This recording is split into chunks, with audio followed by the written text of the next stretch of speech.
Okay, hello and welcome everyone to New Moon 2020 Cycle 16, also known as Blood Moon number 3.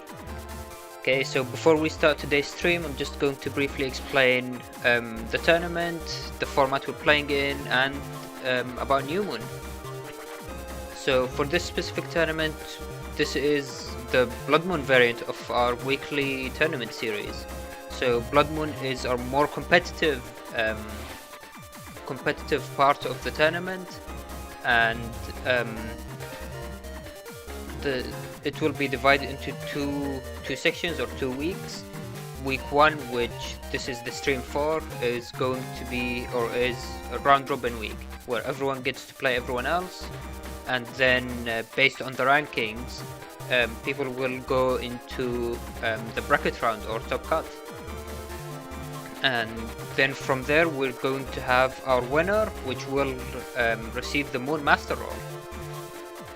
So this Blood Moon is hosting the format Mod Cards, which is Japanese exclusive format, where you can have many different abilities that you would never see in normal Mega Man in BN6.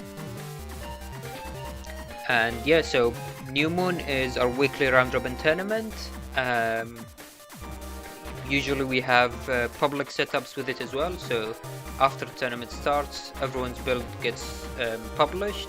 So we're going to be going through the setups based on what players will know before their match. Okay, and yeah, so going to be joining me on commentary is Buster Cannon. Hello. Hey, what's going on? Alright, well, let's head right into our first match, being playerzero vs Desmond. Alright, so looking at both those setups and mod cards, it's Gregor versus Gregor, but one thing I did notice immediately, both of you are running Planet Man, and for those that aren't familiar with the mod cards format, Planet Man is arguably the most centralizing mod card within the entire meta. It grants you status guard, which means that you can't be paralyzed, you can't be bubbled, you can't be frozen, anything like that. Like you're immune to all of it. And you also get crack shot, and that means that instead of having a pea shooter, your buster shot cracks the panel that you're on, and cracks the panel in front of you, and you can just chuck those at people. So it allows you to quickly, break your own field for different purposes. A lot of players like to use things like Summon Black to take advantage of the open panels, and it's generally very oppressive. Having status guard means that you shut down a lot of strategies that are popular, like Bug Death Thunder, for example, becomes a lot less effective when you can't bubble or paralyze them. And a lot of other strategies like Kernel Force, even though it still hurts, they can just kind of walk through it and not care about it. So it's very strong, and both players are using it this match, so it'll be interesting to see how they approach that mirror match, so to speak. Yeah, exactly. So, and another thing to keep in mind is that this stats guard cannot be uninstalled. So if you look at my build, I do have uninstall in G-code, whereas Desmond isn't running it. So that stats guard will be staying there regardless. There's also one difference I want to point out between the two setups.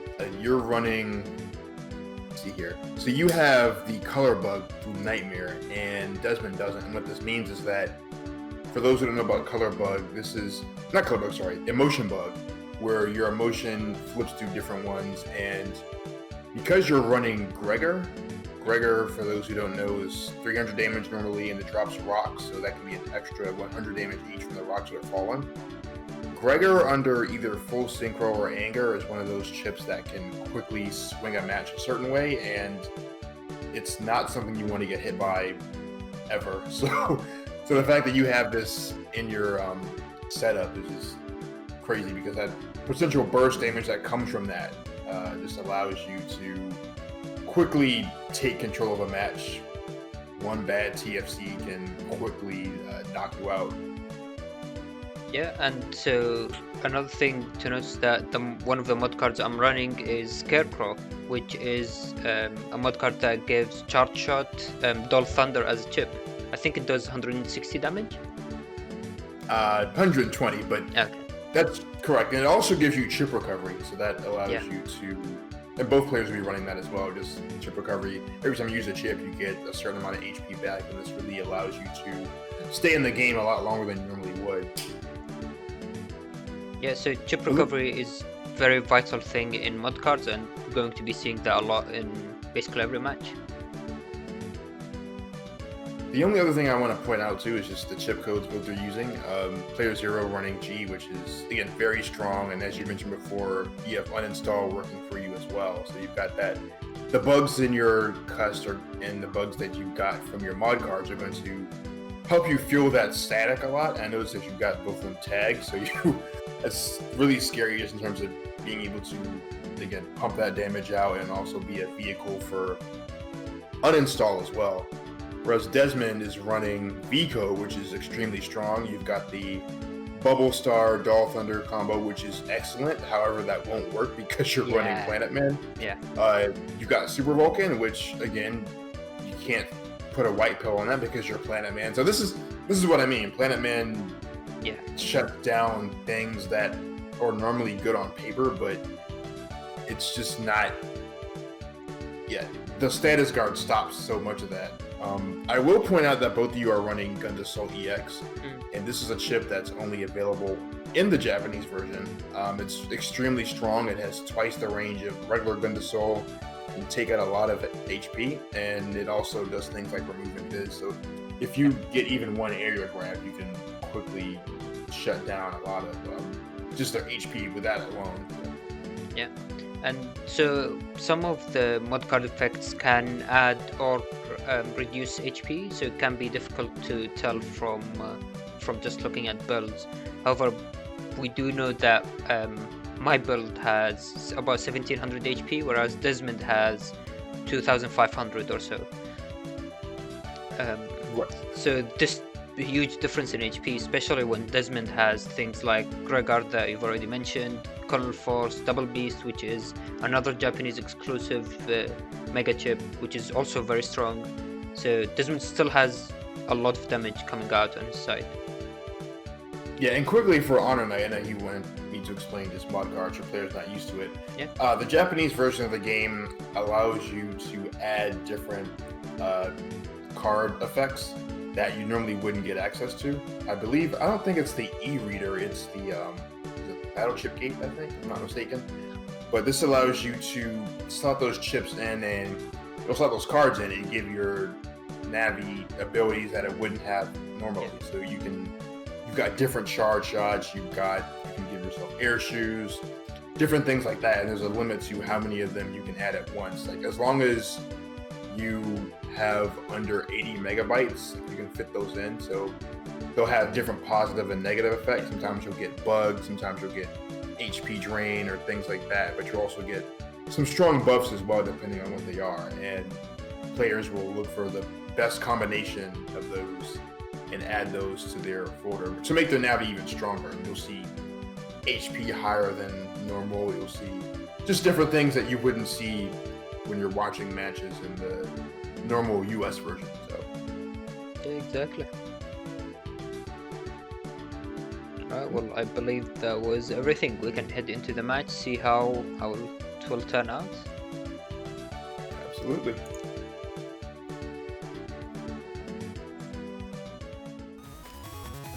So speaking of HP differences, like starting out, I noticed that Desmond's got nearly 2,500. He's also got, one thing I do want to talk about as well, different the quick uninstall. So different mod cards can also change your body state.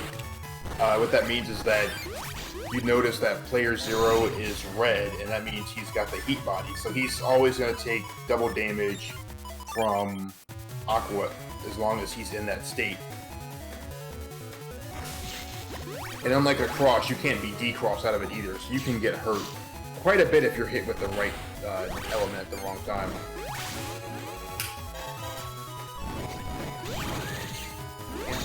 so getting uninstalled for Desmond turn 1 is really unfortunate because, as we've already mentioned, his Buster Shot cracks or breaks the panel in front of him, which means that he can very easily trap himself accidentally, and he doesn't have air shoes in Falzar, so it's going to be trapped.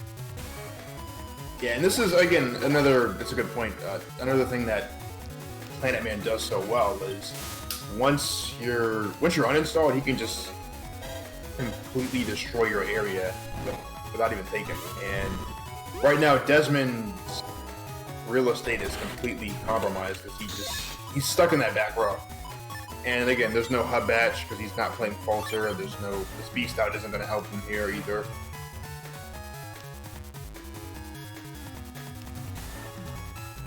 Now Desmond may be going for the Erase Beast play. Okay, that's what he's going for, but ooh, the static dodge, that was critical. I think it connected at the end, which removed that life or and decross. The frames were still active. That was very unfortunate. He almost fully avoided that static. And as you notice, like I said, Planet Man cannot be uninstalled, so he's still immune to getting bubbled. He can also take damage from the bubble star itself, but in terms of being hit by the bubble effect, that's completely gone. But Desmond's really going to need to find a way to get himself out of this corner because okay, area grabbing his way out.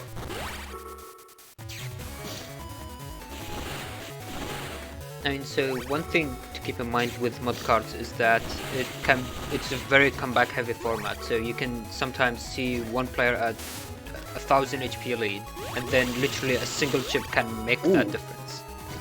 Speaking of, Chrono Force comes out, but again, Planet Man that's being active and there being so many holes, it's not as much of a threat as it would be in most cases. Also, the area is even as well. Yeah, it's a good point by Bidmuffin. Normally, counter hit has paralysis, but again, Planet Man doesn't really care about that, so... Ooh, okay. Ooh, good TFC. That was going to be very painful if it connected.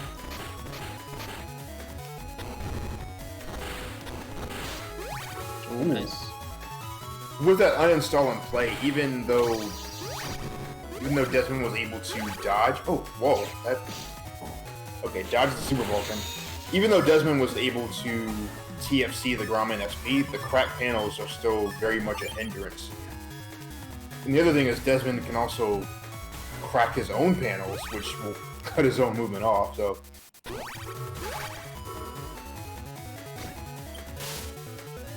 damage, but no stun. And yeah, so this chip recovery is also adding up. So looking from the starting HP, Desmond had a much higher starting HP. So if we go into damage judge, then it will be his loss. Ooh. Oh, so that the main attack of Gregor is going to miss, but he is going to take a few rock hits, so that's 3 out of 5. So. Yeah, and these rocks broke some of these holy panels, which is actually pretty good position. But now we see that I'm running very low in chips. However, some of the remaining chips I have can do a lot of damage. Let's see if it connects. Ooh, anti-damage goes down.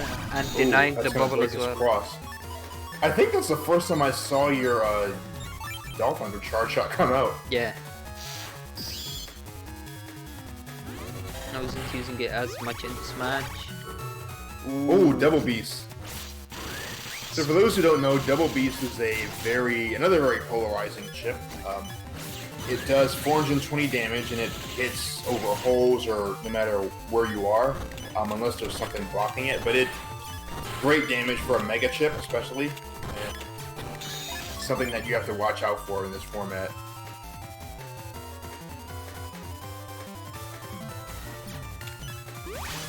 Ooh, 1 HP. Ooh, that's gonna kill. Regard connects and that will finish off the game. Yeah, so at that position, Desmond was very close to basically taking off game. If he was able to land one more hit, then that would have been game. And one thing to note too, the meta between America and Japan is very different just because of the mod cards, but there's kind of pluses and minuses with that. Mod cards can be very, very swing heavy. Yeah. So it's like a certain element of consistency that you do see in the US version, whereas Japan, there's like certain things you can do that are just absolutely nuts. There's good and bad to it. Yeah, I think so. One of the things I don't like as much about mod cards is how polarizing it can be. So, for example, having access to something like Planet Man basically completely denied what Desmond was going for. It's always unfortunate to see stuff like that happen. Yeah, exactly. And there's one example just now of that rock blocking Double Beast. But yeah, I completely agree with that. As you can see here, Planet Man denying pretty much nearly every popular strategy you would have in the American version just by existing, so... Yeah, though that being said, Planet Man isn't a perfect build, it still can be defeated. It has low end DPS, so builds that maximize on that are able to basically outlast Planet Man. Yeah, another thing about Planet Man is, as you saw last round, being uninstalled can hurt it a lot. Like, your movement is cut off entirely, and your own buster shots hurt your movement, which is not the best place to be either.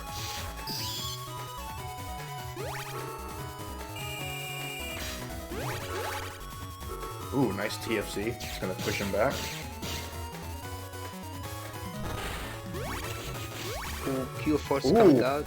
I think that was boosted with plus 30. Unfortunately, these broken panels still denied it again. And that's another point too. Planet Man does shut down Chrono Force to an extent. Yeah.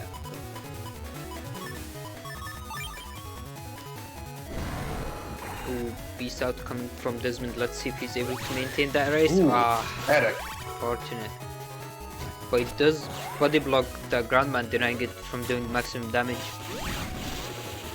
I think between all the different formats we've run so far, we've had, of course, regular, we've had Infinite Beast. I think this is the format where static... Oh, whoa! I think that's Pseudo Break. No, okay, so the rocks are Pseudo Break, but you did block the initial Beast Breath, which is good.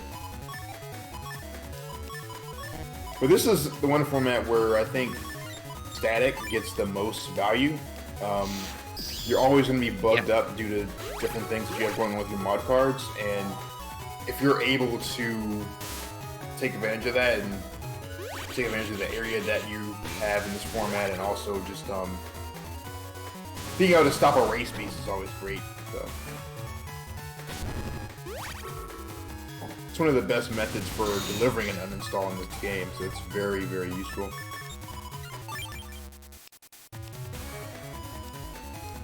So playerzero going for the static to remove the life aura, another great use for it. It's going to also hit the, pop the anti-damage as well.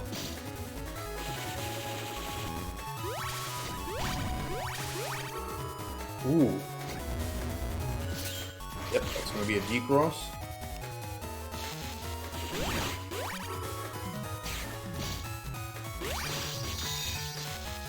Steps out of the sunlight.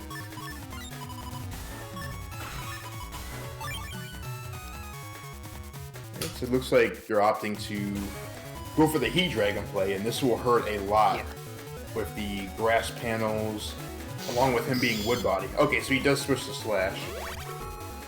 Yeah, so one of the things with Desmond's build is that he doesn't really want to stay as baseman. He doesn't have emotion bug.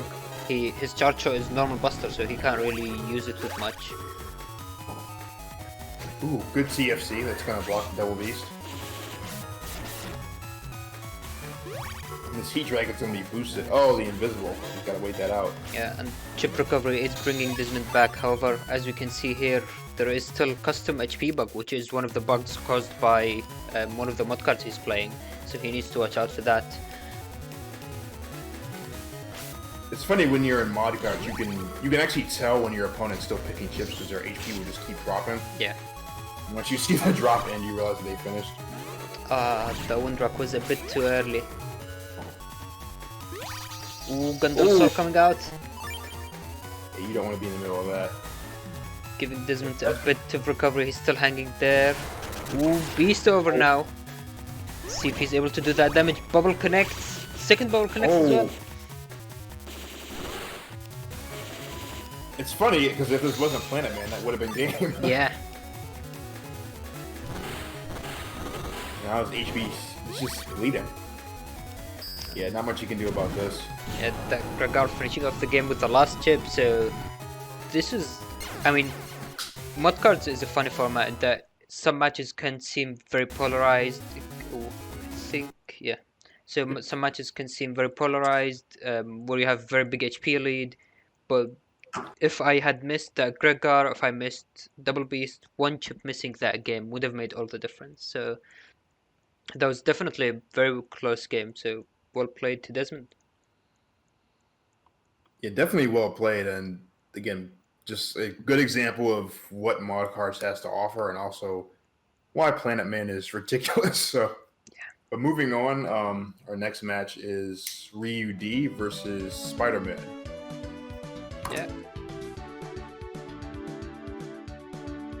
So looking at their mod cards, Ryu D has the Pulse Bub Charge Shot, and this is, again, mod cards giving you access to different charge shots, really shows here. But Pulse Bulb is one that gives you the Elect Pulse charge shot, and with Elect Pulse, of course, it pierces and viz. It also paralyzes, so you have an option on you at all times that can break in viz, which is very, very strong. And it does give you the emotion bug to boot, so yeah, very good value with that. One of the big disadvantages with it is that, like Elect Pulse, it has very small range. So if your opponent is able to maintain their area control and deny it from you, then it can be very difficult to land. Absolutely. Now there is one thing that makes this really interesting is on Soul's side, he's running Larkman. So for those of you that played Battle Network 4 or 5 and you're familiar with the charge shot from, not the charge shot, but the chip Searchman, where it would take your one of your chips or all of your chips in that hand, or similar to like the chip Jealousy from the older games, it works like that.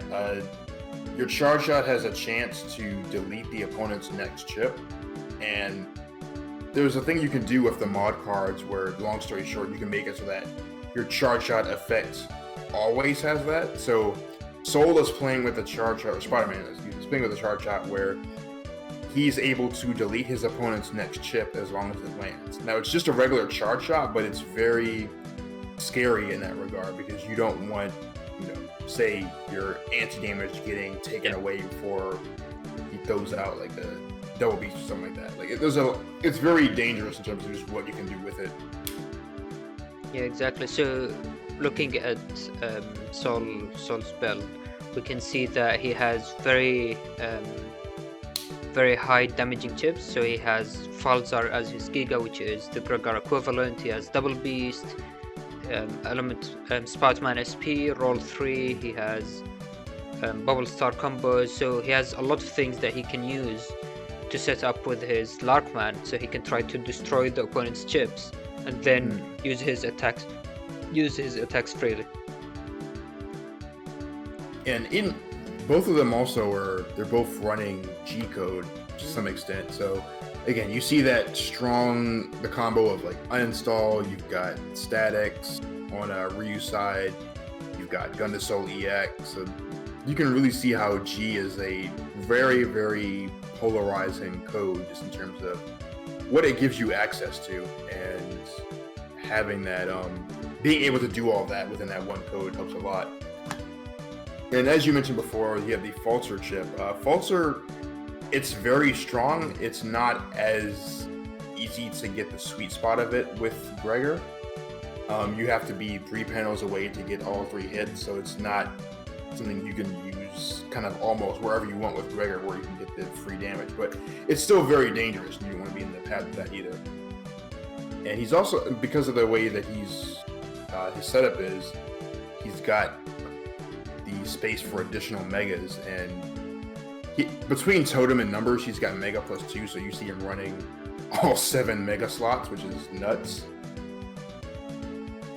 Yeah, it's very well equipped for this battle. Alright, well, we can head into the match, see how it gets played out. Yep.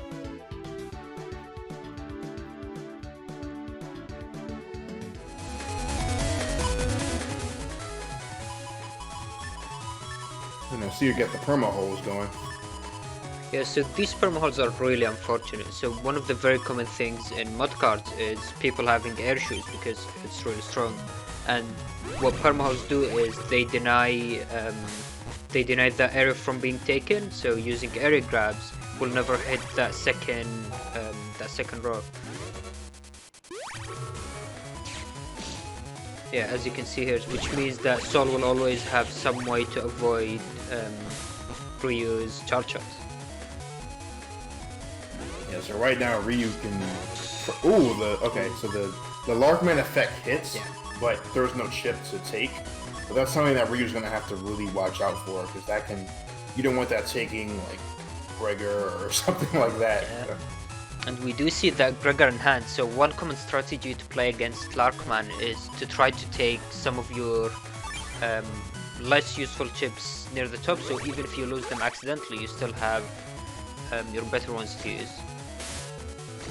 Yeah, neither of these players are running Planet Man, so they're susceptible to things that normally work. So paralysis can happen, bubbles can happen, things like that. Yeah, Soul kind of playing with fire in that range of the elect pulse. And Rush goes off, and I think Soul's goal is to either cross that out or beast out to avoid the paralysis.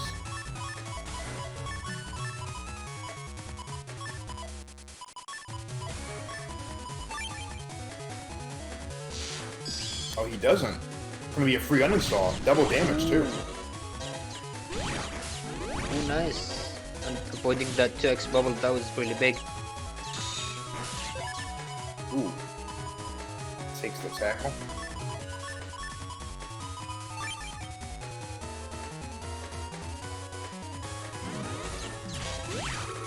Ooh, Aquaman 2x, unfortunately that misses. That would have done massive damage.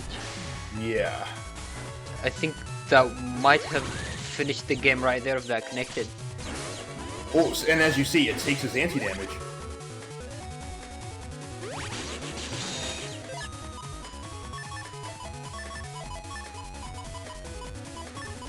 Yeah, the unfortunate thing about those perma holes is that if he wants to make a Chrono Force play, he's limited to just those two spaces. And really, he loses out because one of his own spaces is taken as well. Exactly.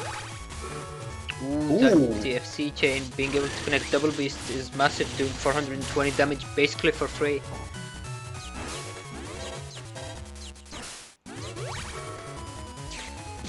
Yeah, unfortunately you can't grab any further. Yeah. Ooh, nice. I think he's going for the Chrono Force play. Hopefully Ryu D's going to beast out, because going into beast out gives null chips plus 30 to damage, and Q Force is a null chip which would double its damage. Oh, and that's an unfortunate TFC. That is going to break the invis.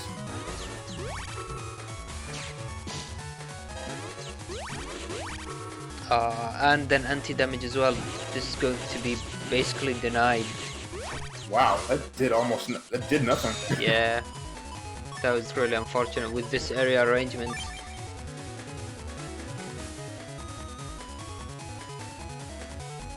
Ryu is doing a good job of pressuring Soul heavily with his plus area. Ooh, nice TFC. Nice. Oh, wow, he gave it the Sanctuary.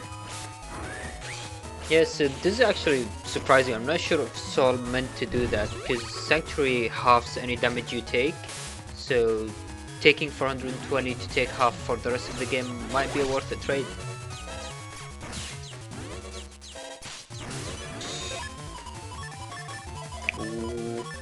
Yeah, one thing that... So looking at Ryu's build, I noticed that he isn't running... Ooh, it's good. Nice. Gregor connecting is very big. And that's also going to break some panels then, because he's uninstalled. This is going to hurt his movement quite a bit. But, Fatal Soul. Wow. Nice. Barely avoiding 1 HP, yes. So chip recovery coming in with undershirt. Yeah, he wants to spend that anti-damage because otherwise Soul will literally take it. Yeah. Ooh. Bubble starting And like to you said earlier, this format really has these swing kind of matches where either side can... Ooh. Actually, Okay. oh no, that Oh. miss. Oh, he... Now this is going to give Soul a that's huge unblocked recovery. That's two things hitting one anti-damage. That's a lot of value. Oh no, he lost his ground, man. No, this is looking very bad. Pri's HP is going down. Looks like he's going to try to chip charge. And oh no. Yeah, it's not gonna... Balzar 2x coming out. I think that was very close. If Ryu D was able to use the Gundle Soul on that bubble earlier, that might have been game right there. One thing I noticed about actually let me check. I'm curious as to how much attack Ryu is running in his setup.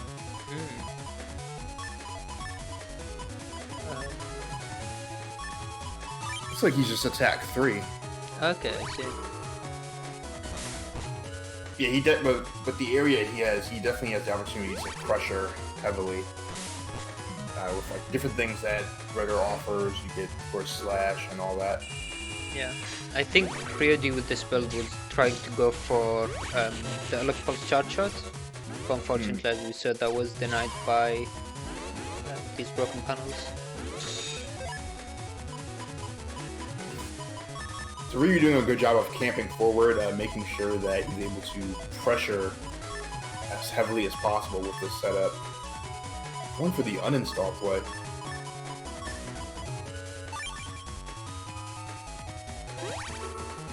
Oh, ooh, just whiffed the judgment. Ooh, that disconnect. Another uninstall.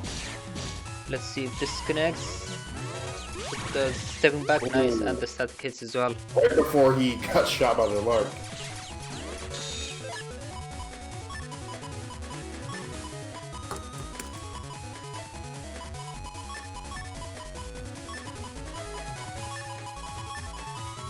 So, I haven't mentioned this, but one side effect of playing Larkman is that anytime you get flinched or pushed, you get confused. So, if you're wondering why Soul has the Street Fighter birds floating around his head, that's why. And Larkman, I believe, has pretty heavy penalty to HP as well. So usually these Larkman builds will have HP on the lower side. Ooh, nice. Ryu's doing very well, and this hand's actually looking very promising. Having 2 area grabs and thinking about going to slash to apply constant pressure is very good as well. Yeah, I like the synergy. Slash is great for pressure, like you said, and also you got static, perfect positioning. Then the Soul EX is also perfect. Ooh, judgment. I think that might have been a missed TFC because now this area grab will make sure that Ryu maintains his area, yeah. Yeah. Cool, so you can pop it anti-damage. Nice. And the wind drag into another area grab, which confirms that Gundle Soul. Oh no! That is unfortunate. However, this area is looking very nice if Ryu tries to go for that Q-Force. Yeah, this is perfect positioning to do it. I like the life warp play here. This is going to allow him to hold his area. Yeah, so life aura from both players is going to stall the game for at least 1 turn unless through motion bug Soul is able to remove that life aura.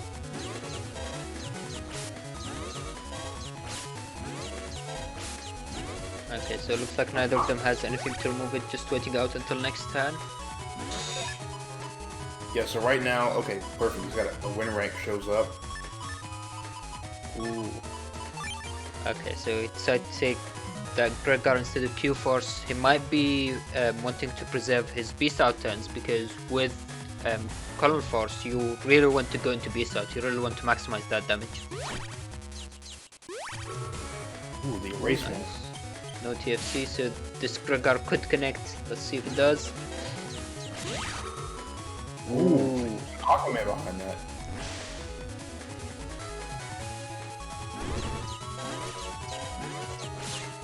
Going for the charge shot is a bit greedy, especially playing against Larkman.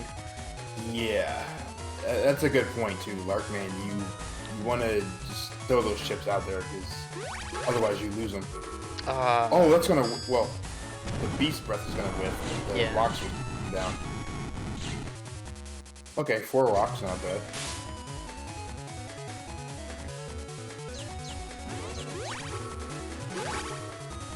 Ooh, that's gonna be a lot of HP recovered there. Yeah. I think Sol might have wanted to wait for that for the 2x, even though he wouldn't deal any damage. Getting double the HP is still huge value.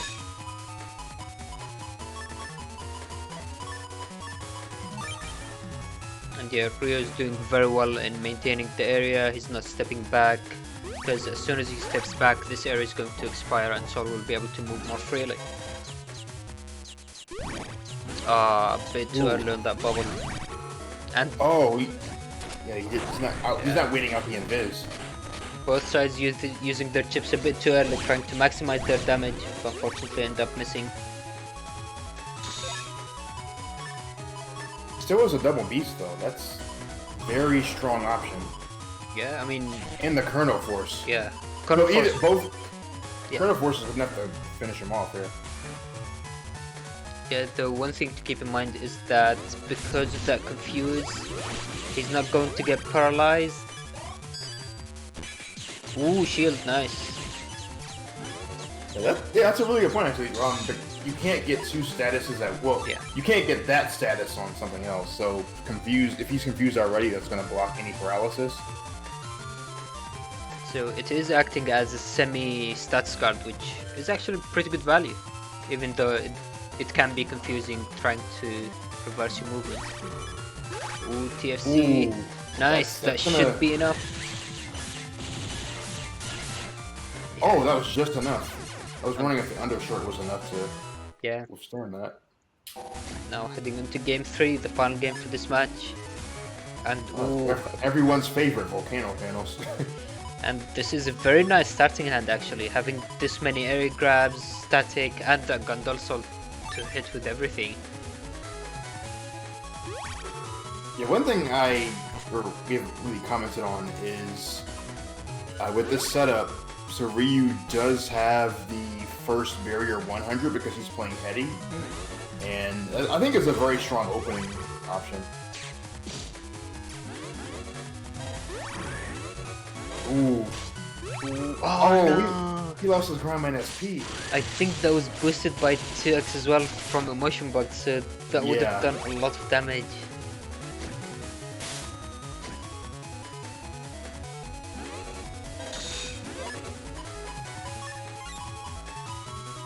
Very unfortunate.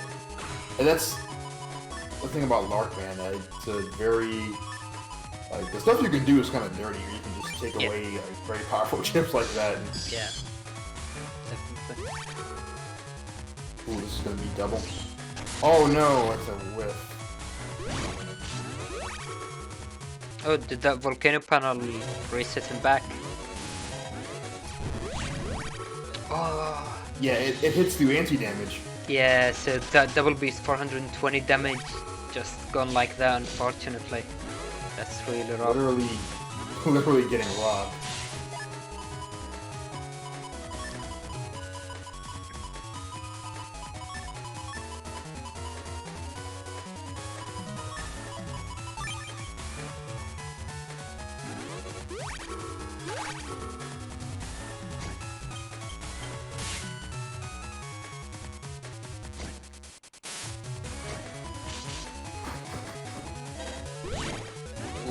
Should be able to get in a charge shot. Nice. Doing 2x damage.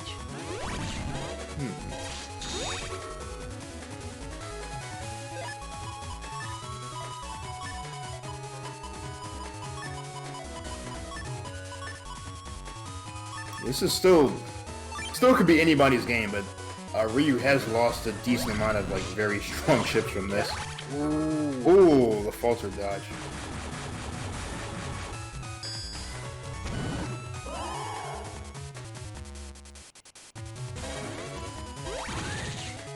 Nice connecting with that statue as well, and that one drag. Ryu D is doing very well in this game 3. Still has access to his uninstall too. So that's... Yeah. And I believe Gregor and Q4, so we still haven't seen most of the stronger chips from Ryu.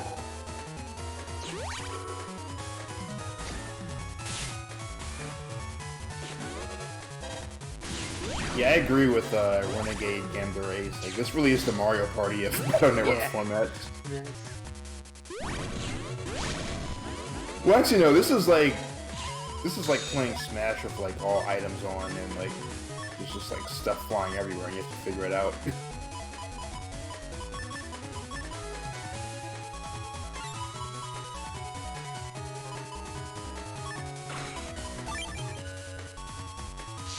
It looks like Ryu is going for that Gregor. Let's see if he connects.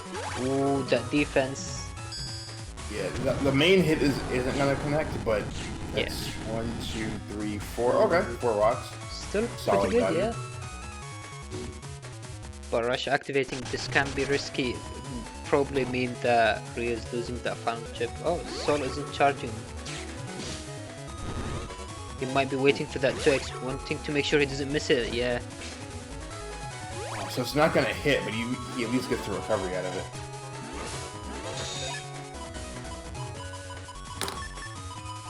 And now we see that Q-Force. Q-Force could be more than enough to finish off. Let's see if Soul has any more defense. I think Soul has been using his defense very heavily near the beginning of the game, and he does the life aura. That's gonna... Yeah, they can't break the aura. But he does have the wind drag. So he's... Oh, and he's not confused this time. Nice. Down to 1 HP. Ooh. Oh, that chip heal is keeping him alive. Yeah. But... yeah, this is... He can't dodge that. Oh, well, wait, now he can. This area is back. If this machine gun connects, it can be game. Oh. And yeah, there was. Finishing off with an uninstalled chain. Well played. Yeah, so I think this game was very good at showing how chip recovery can potentially basically allow for comebacks to happen. If Soul had a few more things there, he could have very easily chained chips to survive until the end. Yeah, chip recovery, I mean, even just adding, 30 HP, 40 HP per chip, that's another 900 HP to your setup. Yeah, exactly. Effectively. So that's one of the most important things you can have in a mod card build is having that chip recovery, because that'll allow you to live so much longer than you could normally. Yeah. Actually, coming up next, we've actually got you versus Ryu D. So I think what'll be interesting now is this is going to be a good example of how a Planet Man setup matches up against someone that's not using Planet Man, and be interesting to see how this plays out. And I think from Ryu's build, he's less focused on trying to use stats chain, so things like bubble, as we saw with Desmond, stuff like that can be very easily countered with stats card. However, Ryu's going for more, basically just going with damage, trying to connect his charge shots, as we saw last game, and if that gets denied, then going for that Q-Force, Gregor, Double Beast, Groundman SP, these very hard hitting chips, trying to get 2x with them. Yeah, and that's a good point. You mentioned this earlier, but being able to take down Planet Man, you don't want anything that's like, you want straightforward damage. Like, that's the best way to fight Planet Man. If you're going for paralysis, if we're going for any kind of like thing that's any remotely gimmicky or relies on status, it's not gonna work. Planet Man will just kind of shrug it off. But against Gregor's just straight up raw damage, that's something that Planet Man has to deal with. And if you're able to uninstall a Planet Man user and you get them trapped within their own area and you can just pressure them with things like SoulXCross or different types of residual damage like that, It can add up quite a bit. That's something that your build has to watch out for in this matchup. Alright, well, let's head into the match, see how G-Code mirror match turns out.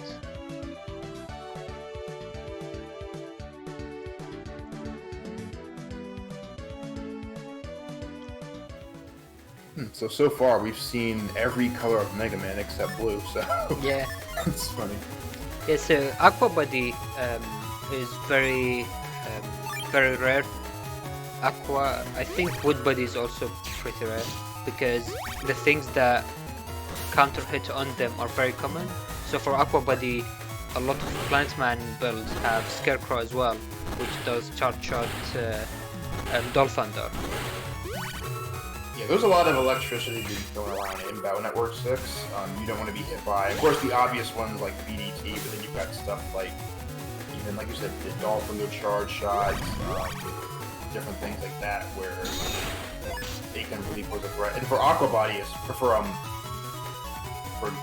Grass Body or Wood Body, things like Blast Man SP hurt a lot, Element Man SP, Fire hits. Like, there's a lot that can kill you. Whereas when you choose Aqua Body, it's just water, and the biggest water threat outside of, say, Bubble Stars is Aquaman SP.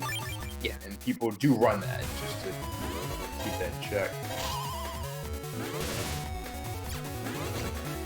And even in a case like this, you see bees are more of a threat than normal, so that's something that you have to watch out for in a Elect Body. Even though these bees weren't boosted, if they can be boosted, it can do a lot of damage.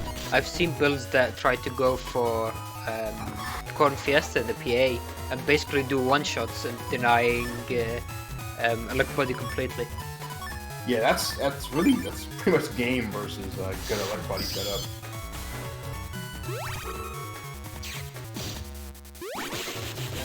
Machine gun gonna take away that.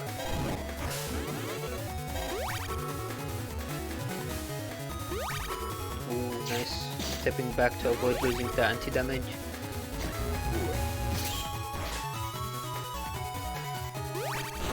Ooh, and Q-Force coming out already.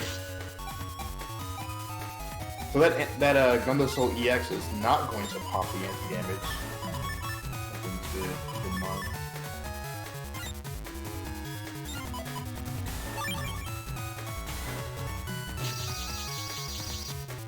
Fortunately, these permaholds are denying the things that Ryu is able to do effectively. Ooh, nice movement, avoiding that machine gun completely into the Invis. Ooh, and that rush is gonna... So, in a case like this, rush will simply not trigger the Invis, but it won't paralyze, so you're... That's the thing about Plant Man, you're aiming the rush now. So. Yeah, and with mod cards, because of that chip recovery that we've mentioned plenty of times already, sometimes you find people using chips that don't really do anything just to try to get that extra 30 or 40 heal that you get from them. Yeah, it really extends your lifespan in this matchup. Ooh. Oh, too early. That's really unfortunate. That would have hurt a lot. Yeah, I think that was few frames off.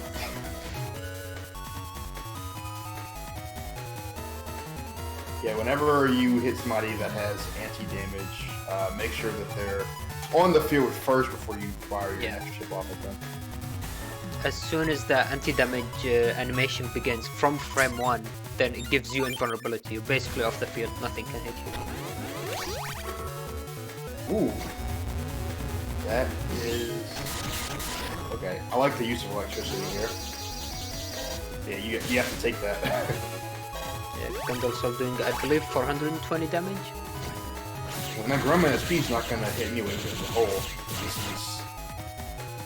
It's going to hurt.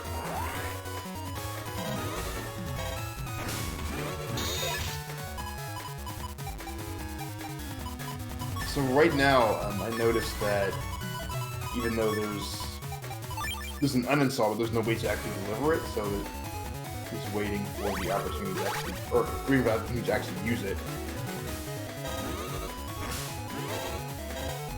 Yeah, uninstall has to be attached to a non-dimming real-time chip. So things like Bubble with Dragon. This is a 4 hits. Ooh, that's 700 damage. Yeah, Gregor, that chip was absolutely ridiculous. Not only does it do all that damage, but it like breaks a nice portion of the field too. Oh, a race man whip is unfortunate. But now the Double Beast is coming out from Ryu, bringing my HP a bit down.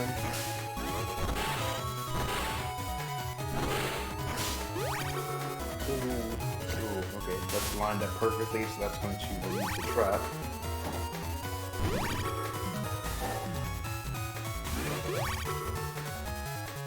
Yeah, and the good thing about having that Scarecrow charge shot is that right now you can kind of zone them out a little bit, just fire those out. But now I'm starting to run out of chips. I only have Heat Dragon, Groundman SP and the uninstall, so I need to be able to connect all of these. Ooh. Oh, if that Groundman hits his Slash Cross, that's good. Ooh, uninstall. Okay, oh, that's gonna be game. That would have, if that missed, that would have been very bad because Slash Cross has very high DPS. So if Ryu would have been able to maintain that there, then it would have been very one-sided basically from that point on. That would not be the best position to be in. Going into game 2, we see these grass panels and cubes at the start. So these cubes are actually very good at blocking Bubble because they have, I believe, 400 HP each, and Bubble doesn't go through them, so they need to be destroyed first before any of these bubbles can connect. The one thing I do notice is that you're going right into Electros, and the good thing about that is that allows you to shoot right through the cubes. And compared to Scarecrow, which is my normal charger, is that this charges much more quickly, so it can apply constant pressure. Ooh, that Grumman got hit. Doing decent damage. Unfortunately it wasn't boosted, but still better than nothing. So Beat is going to take that, but it's going to be a double damage Heat Dragon with the grass panels out. Ooh, that looks like connected, and these cubes are still standing strong. Yeah, I want to believe it's either 400 or 500 for them, but they're very, very sturdy. And you don't see Dust Beast going off as much, or Dust Cross going off as much in this format on the first turn, so objects can stay out a little bit longer. Ooh, that Pseudo Break from the drill is going to break it. Okay, Raceman does connect that well set up into this Wood Dragon, doing 2x damage. Double damage. I think Wood Dragon is the only real-time wood chip that applies flashing, so you can't really combo it with other stuff.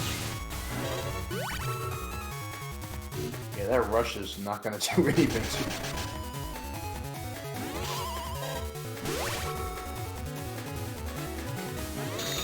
This game's very close so far. Ryu is slightly ahead on HP, but is maintaining all of his strong chips. We still haven't seen either of his Gigas. I don't think we've seen Double Beast, so this still has many ways to go, basically. It can go either way. Ooh, we see that slash. Did he manage to step forward? If he steps forward, then he would be able to deny return with panels. And Q-Force does come out. Ooh, that Bubble Star combo. Ooh, counter hit as well. No full synchro though, because crosses don't gain full synchro from counter hits. Yeah, and that's, again, the strength of Planet Man, being able to tank the gunshots and go right into the bubble combo. Nice bait. Oh, wow, okay. Later.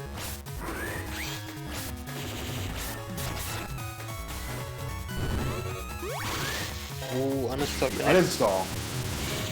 Gregor Beast do have super armor. Ooh, though that D-Cross is going to hurt, bringing down the HP. So about 100 difference between both players. It is unfortunate with the uninstall. It's going to. That's a very real threat.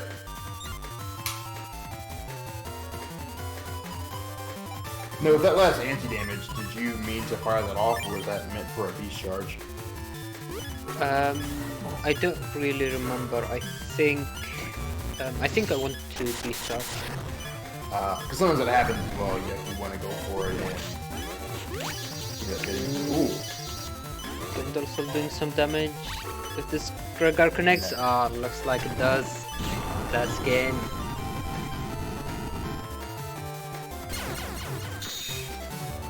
Gregor, that's what Gregor does. Yeah. Takes the match. So, well played to both.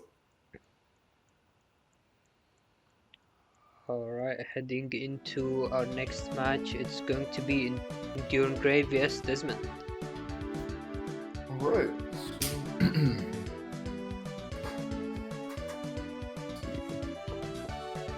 So Enduring Ray is running Tengu Man, which is very strong. So Tengu Man's mod card, first of all, it gives you a lot of value at once. You get air shoes by itself, which is already excellent. You get beat for free, and then on top of all that, you get Wind Rack as your charge shot. So you can pretty much remove auras whenever you want. Very, very strong wind effect at your command. So this Tengu Man, one of the best mod cards in my opinion, just because of the sheer amount of value that it gives out.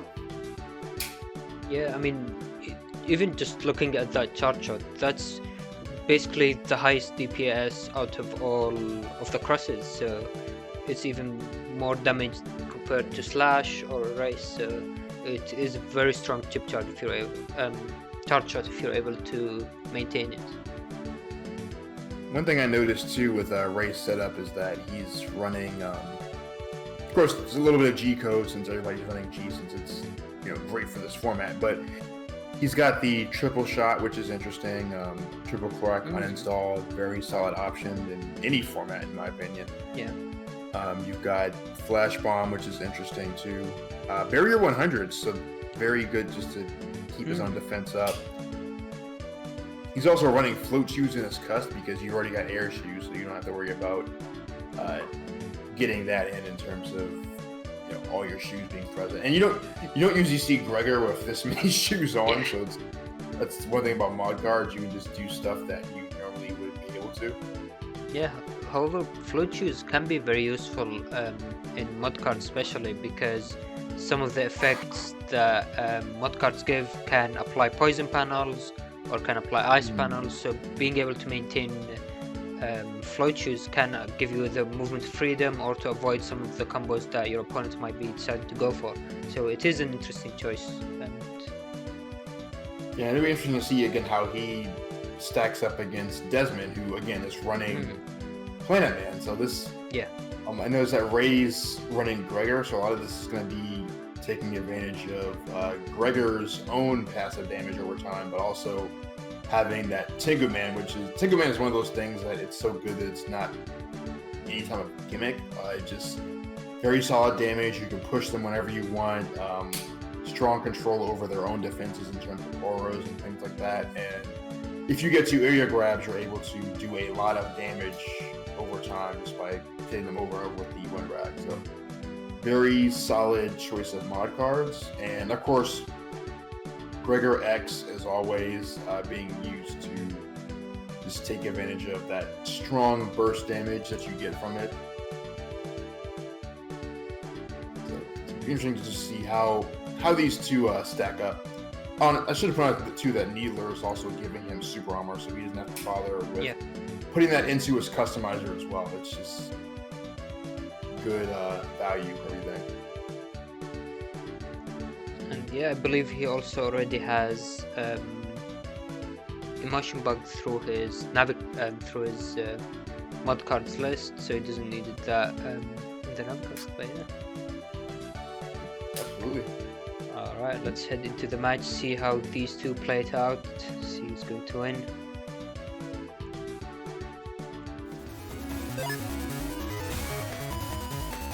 Ooh, so one thing we saw briefly there is that Enduring Grey actually doesn't have any element for his base Mega Man, so it's just normal base Mega Man, which is very rare.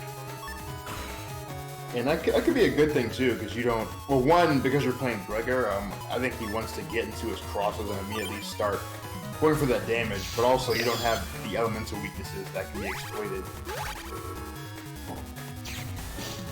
Yeah, so Enduring Grey here, he saw that with this field there is that perma-hole, so he basically has no way of being able to confirm his charge shots and the wind drags. So he just decided to go into Slash, which also uses area grabs, but is able to apply more easily confirmed damage, basically.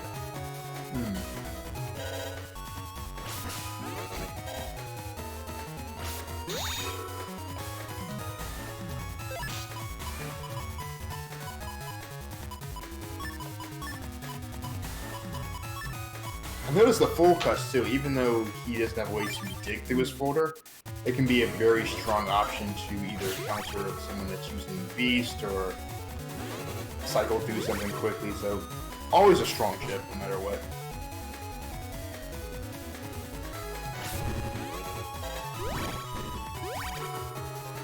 Ooh, yeah, no TFC, that's going to be a full 420. Ooh, nice. Comboing that with the Raceman to immediately move flashing and probably head into full casts. Oh, the thing is, he can't confirm because he's got Planet Man, so. Ah, yeah.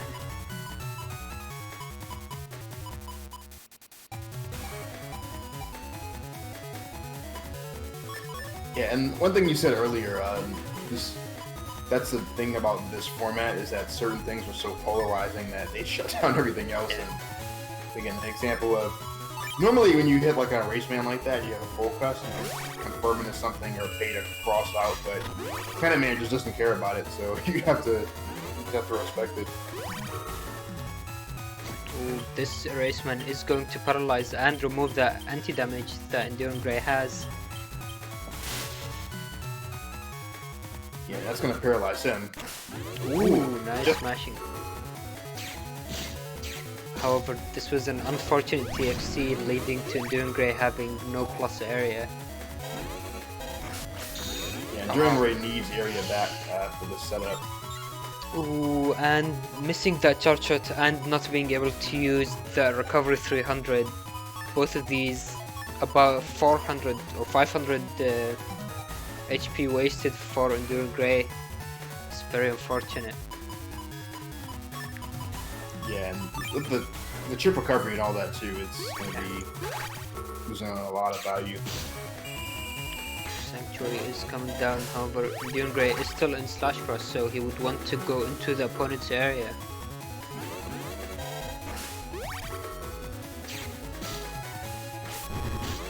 Nice, let's see if he's able to get the Element Man. Looks like Desmond is playing a dangerous game with those. Oh, that is unfortunate. Yeah, so that was probably a lag miss. So with the way we're recording these matches and playing them, you don't really see the lag that happens when people are playing it. But some of the things that happen, like that miss, it can very clearly be because of lag.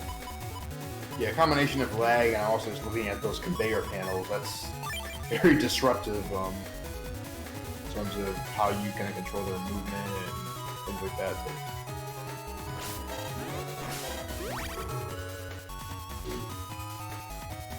Crush coming down again, however, this isn't going to paralyze. Missing that charge shot. Desmond is doing very well so far, being able to constantly apply pressure onto Enduring Grey while being able to avoid these attacks.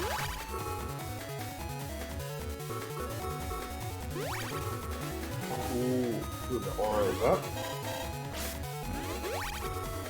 Yeah, Enduring Grey has Tengu, but I mean, he's in a cross, so he can't get to it. So he would have to get decrossed or run through an entire beast session, and that's... Yeah, but we also He does have static. And he does have bug fix, so Enduring Grey has to be really careful about the order he choose these chips, because so the range with static increases with the number of chips that you have up to a maximum of 3x2. But if you use bug fix, this goes down all the way to tornado range. So he really wants to start with the static, then bug fix. Yeah, there was. Ooh, throws it off. And he gets the +1. Nice. I think this area is going to be very nice. Ooh, whiffs the super Vulcan. And yeah, that may have been a lag moment too. Yeah, so you had the sound getting played when that super Vulcan was used. This was because of chip charging null chips, as SoulXCross gives them paralyzing effect. So if that connected, that would have been 500 damage, which would have finished the game. Yeah, that's a free white pill with SoulXCross. Yeah. And you don't really see that effect used too much in general, because they're either in a race beast or they're just not using null chips with it. Ooh, flash bomb coming out. Ooh, Invis isn't going to do much, but Gregor will do more than enough to finish off this game. And Ooh, yeah. the fast rock. Yeah, at first I thought about the flash bomb paralyzing, but I'm not Planet Man, so that's not a thing. So if there's one thing you've learned in this whole stream, it's Planet Man is good. That pretty much is mod cards. Like, it's that polarizing. Like, even if you're not using Planet Man, you have to account for Planet Man in the setup you're making.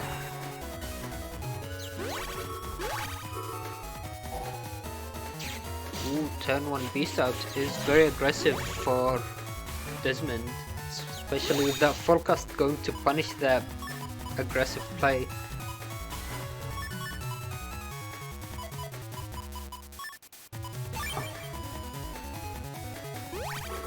Ooh, though I don't know about using that slow gauge, because now Desmond has more of an advantage with trying to maintain constant pressure.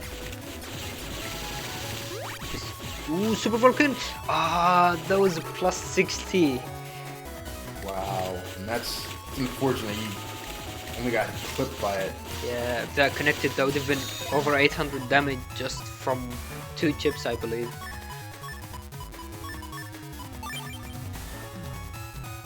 So looking to reclaim his area.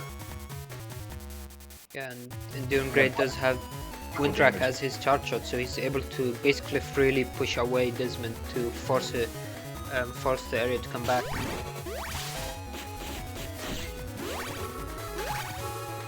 Ooh. Decent damage from Blastman getting 2x through these grass panels.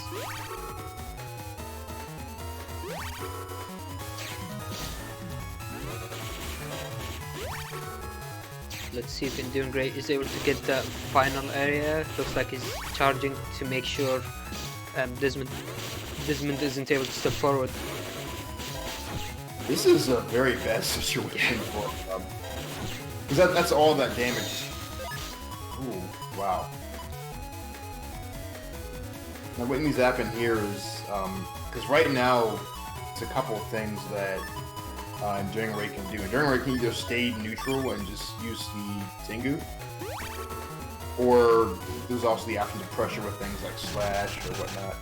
Yeah. But staying neutral here is a good option. Ooh, the area grab is going to make it very difficult to connect these charge shots. However, one thing to keep in mind while you're watching this is every one of these Windraks connecting will apply a drag effect on Desmond, and this stacks up his HP bug. So as they connect, you can see that HP bug is going to be building up very quickly. Yeah, he's actually bleeding hard right now. Like, that's not poison, that's HP bug. Yeah, and very nice movement. And Dungre was able to connect a few hits, but now HP is looking very low. Looks like he's going for the more aggressive play with static instead of taking recoveries. Let's see if it pans through. Ooh. Ooh. Well, that's still... Wow, he's barely clinging on. Triple crack. Ooh. That's it. Triple crack going down to 1 HP. Let's see. And yeah. At the last.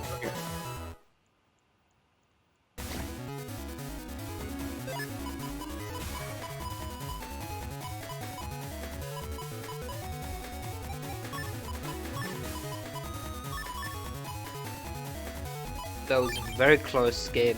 Now heading into game 2, let's see how it plays out. Ooh. So rush, that's not going to paralyze, but it's going to... Yeah, we see that Enduring Grey is starting with color, but giving him that invulnerability for free. Which is very nice. Just runs out. Ooh. Using Buster Bug to remove the anti-damage. Last man, I'm going to take a little damage here.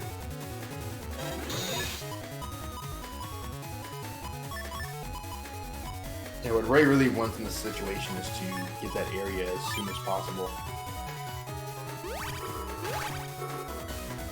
I like the use of Coming Road just because that enables those wind rack shots to get in. And it's also interesting that because of the float shoes that Enduring Grey has, if Enduring Grey is able to get positive areas, so going into the opponent's area, then these conveyor pounds aren't going to be affecting him. Yeah, and the poison panels won't either. Yeah. So very, very good position to be in.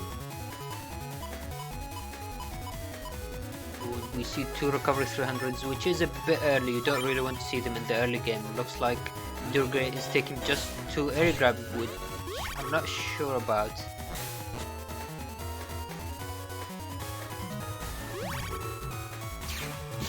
Ooh, so he's not going to get the full value of that area grab.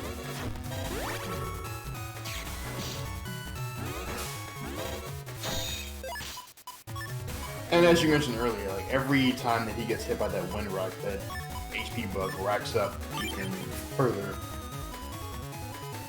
So far these stands for Enduring Grey have been very low in defense, which to be honest I'm not really sure I like, because of how high damage you can get with mod cards, as we've seen before. Yeah, the combination of the poison panels and the HP bug is starting to add up.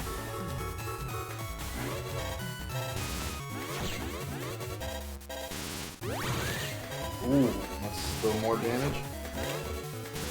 Really, if he gets it uninstall, like I think Desmond's just gonna... like the amount of like HP that's gonna be dropping from Desmond is gonna be nuts.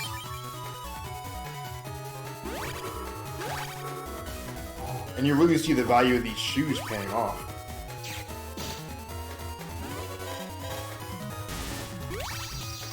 Ooh, that's unavoidable.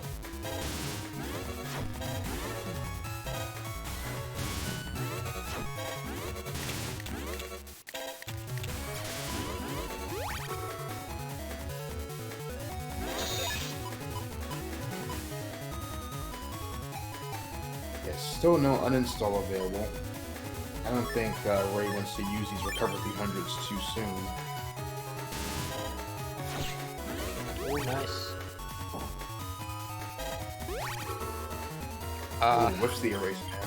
Yeah, that's unfortunate, losing out on the paralysis and removing that trap. Ooh. A little too early with the erase man. It's also could have been a lag moment as well. Yeah. Ooh, looks like Desmond. Ooh, okay, I was expecting charge like Super Vulcan to come out, but looks like that wasn't the case. And look at how fast that HP bug is taking place for Desmond. Definitely, yeah. That has to be like levels. Has to be level 7 already. Yeah, I think level 7 is the maximum at 1 HP per 10 frames, so 6 per second. And the flash bomb is just gonna.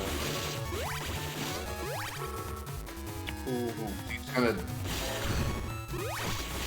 Ooh, Q-Force coming out. This has plus 30 as well.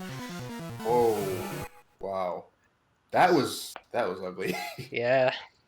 Q-Force and man.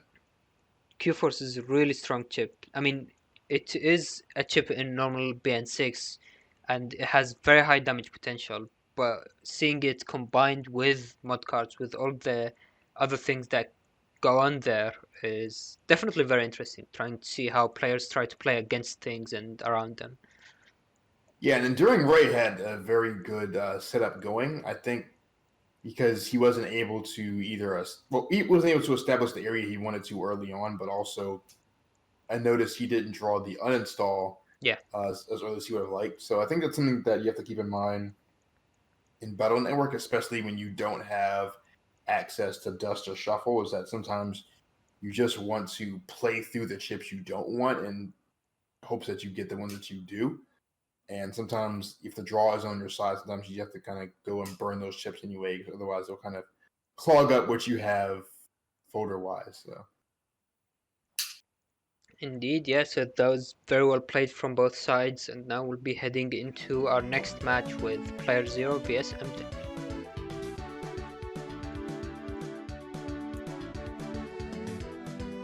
Okay, that name threw me off for a bit. So I saw Barney. Yeah. Barney, Elmo. I've seen different names so far, but looking at this setup, so you don't see the Mega Man Zero card too often, and what this does, it emulates the Z-Saber chip from Battle Network 4 and 5, and it's like a 3-stage chip attack where if you input a code, you get one more slash, so you can get 400 damage from that one charge shot in this case. Yeah. But however, it does have a side effect of also turning your regular pea shooter into a sword, so that's kind of like a, maybe you might enjoy having that effect or maybe not, but you do lose your pea shooter, which is something to be aware of, and the only way you could think to change it would be Planet Man. You can't do that, so you're kind of stuck with that. But he also has the back B Risky Honey, which turns what would be your shield into bees, and that can be scary just because it blocks everything that's not fire, and unless you uninstall it, you have a very solid neutral option in this game. But. Yeah, especially it works very well against some builds that try to rely on buster shots, because your opponent will be just spamming the buster shots, and you can just use back BBs and punish them very heavily for it, both defending you and damaging them. And one thing I do notice here is that this Barney's not running G, he's running L, which is also extremely strong. And with L, there's a lot of things that involve breaking your opponent's field. Magnums especially are very good with that. You get the uninstall, which is nice. The Elect Dragons. So being able to... This is actually a pretty good anti-Planet Man setup, just in terms of having the chips and having the uninstall to shut down your movement and really kind of do what he wants in terms of being able to get close and land those Z-Saber slashes. Yeah, and it's definitely it's very rarely seen mod card. It takes very high MB, so as you've mentioned at the beginning, mod cards are limited by the megabyte value for each one, so that limits how many you can take up to a maximum of 80. So one mod card taking 45 is a very potentially big drawback. So it'll be very interesting to see how MDen is able to play around it, because it can be a bad thing. Being stuck with a charge shot that you aren't able to maximize can be very rough. Yeah, and I like that he's running slow gauge, and you pretty much have to. The Zero mod card does give you fast gauge by default, so you want to make sure that you can slow things down so you're able to land the charge shot that you want to. Alright, well, let's head into the match, see how it turns out. Ready.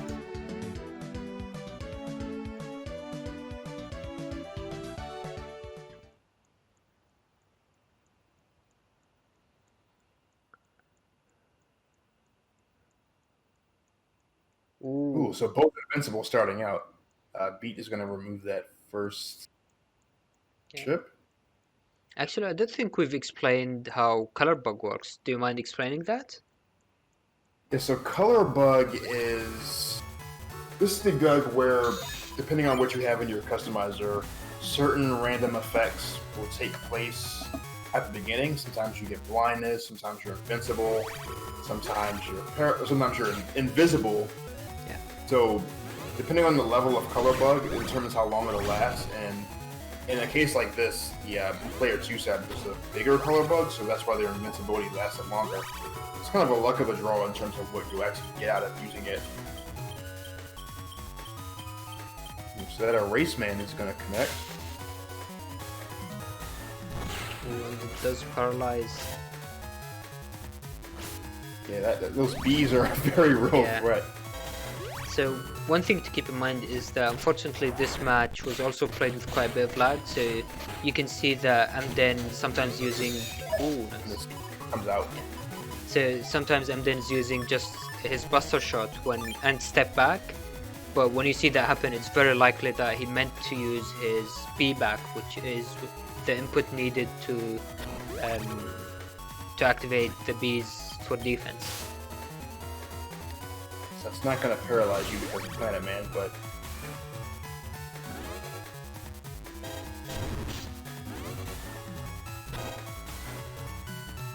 yeah, keeping those... Ooh! Planet Man going to connect. Ooh, unfortunately started 2x misses. Ooh, good Magnum. But Grandman connects. Oh, I think he tried to go for the the additional shot, but got the bees instead. Ooh, air grab coming down, that makes it much easier to confirm these charge shots and the counter hit and the uninstall from both sides.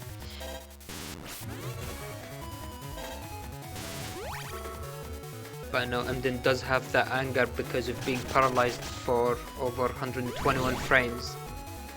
So let's see what he's able to use the anger with. Ooh, nice. 4. Yeah, and with area advantage, having that Buster Sword isn't a bad thing since you can get that off a little bit easier. Combined with the area being broken as well.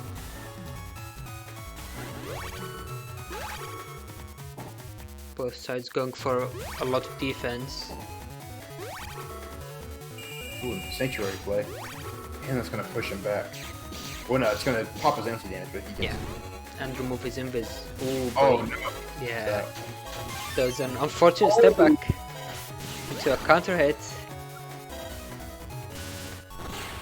That's the downside of Z-Saber too. If you're not directly hitting them with it, you're wide open for counters. Yeah.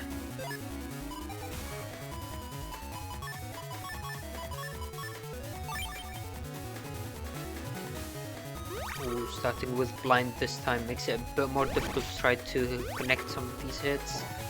Ooh, yeah, static. Well, he's invisible now, so static's not an option. Gonna have to wait out. So that was one thing that a lot of people don't know about. You can, if you go into the turn again without taking any new chips or beasting out, you can just keep your hand from the previous turn. Yeah, and that's definitely a necessity in a case like this. Ooh, that double beast. It's gonna connect for full damage.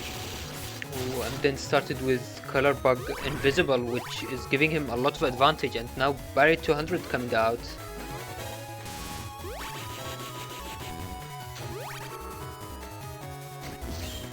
Okay, going for the... Ooh, that's still 2 hits of that. Ooh, good CFC. Ooh. Emden's doing very well so far, ahead with over 1000 HP lead. Ooh, nice shield. That's gonna block the Sonic Boom.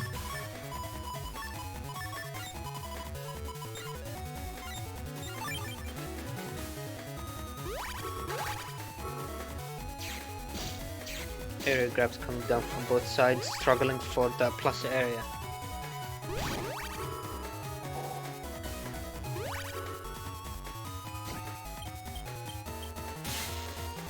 That's gonna be paralysis. Ooh. Windrock, which did connect as well, I believe. Ah, that was close, barely missing out on the input. And we see these bees coming out. think the scary part too is in this matchup, your charge shot can actually proc a counter hit versus his charge shot, so something to watch out for. Yeah, which is actually really interesting because normally in normal BN6 crosses you can't counter other charge shots. Ooh, the uninstall. Yeah, like I said, you normally can't counter charge shots, but because these are modded charge shots where they're more like chip attacks, these actually can do counters.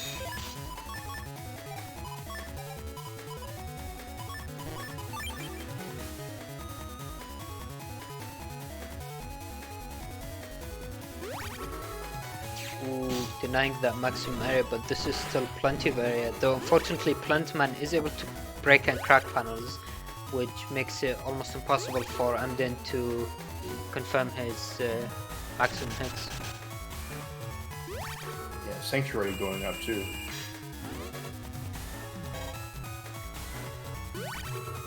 He's also bleeding a lot from that HP bug. Oh yeah, the HP bug is really draining down. Yeah, so much defense up, and there's nothing he can really do to tear through it.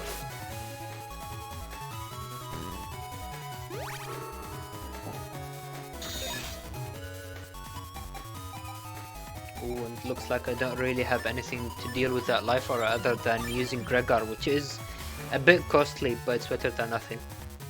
Yeah, and you still get the benefit of the rocks, even outside of your initial hit, so still good value.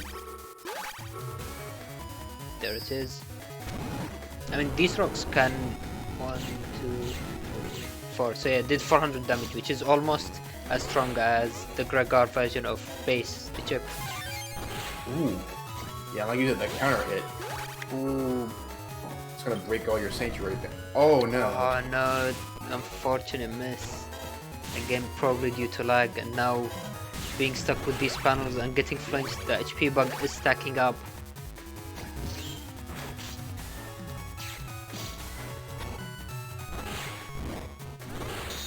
I mean, all of that being maxed out. All of that being said, I don't think we've seen some of the hardest hitting chips from Amden, so this is still definitely either way. I've already used my Giga, which is my biggest damage source.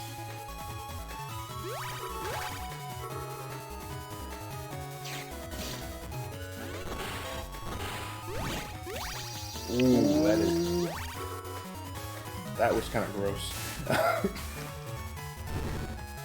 Judgment does come out into Gregor. Let's see how much damage that does. 2, 3, 4 hits again. Ooh! Oh. That's unfortunate. Steps on that poison damage. Finish from poison panels.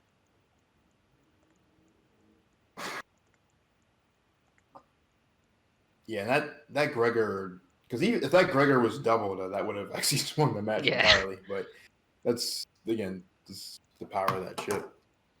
Yeah, unfortunately, the buffered input at the end for Emden there forced him to step onto these poison panels. He might, if he had one more chip, then that would have added into his HP recovery, which might have completely changed how this game looks.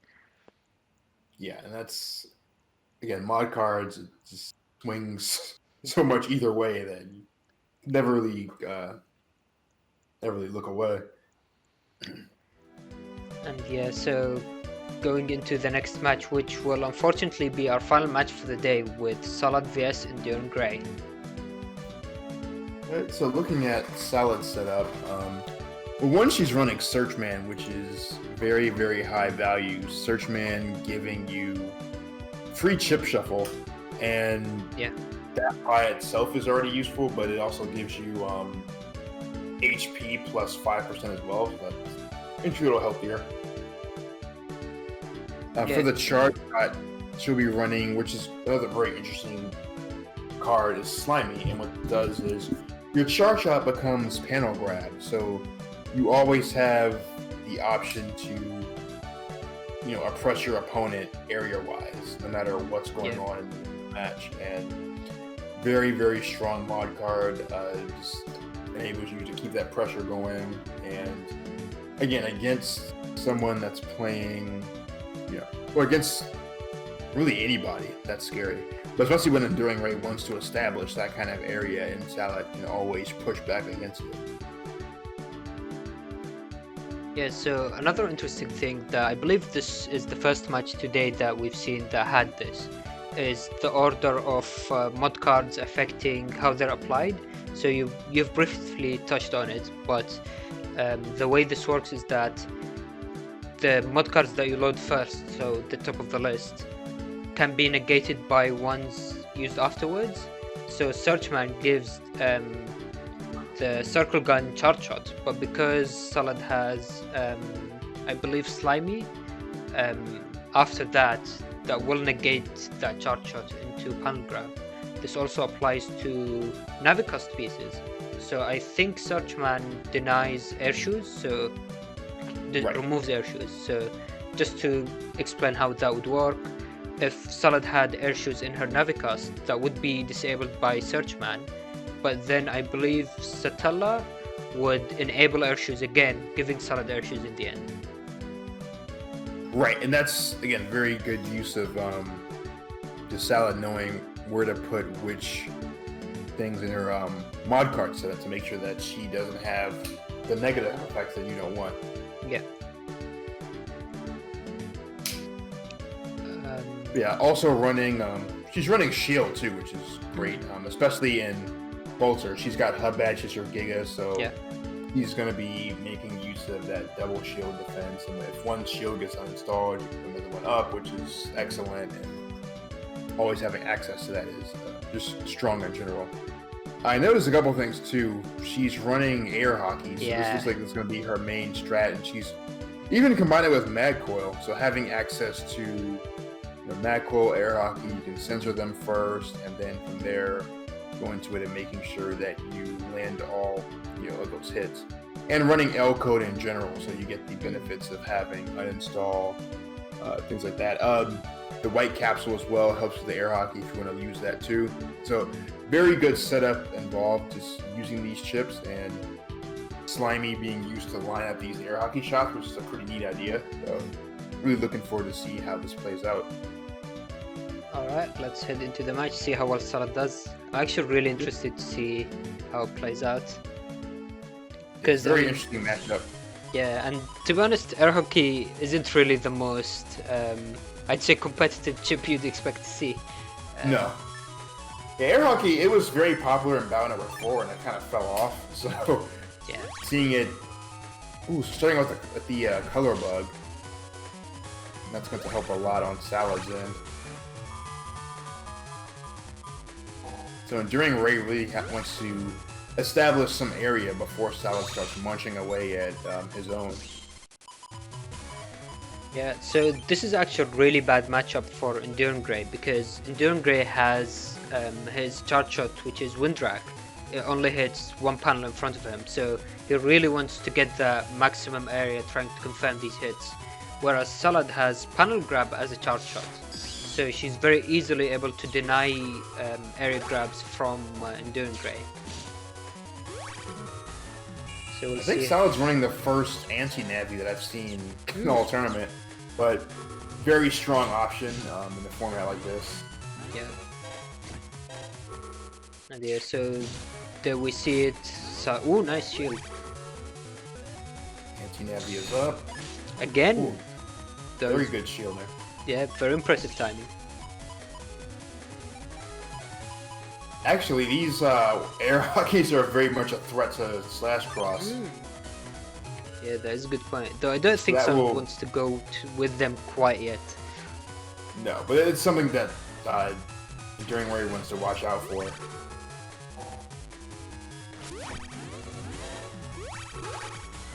Ooh, and that's going to paralyze and remove the trap. Sanctuary is up.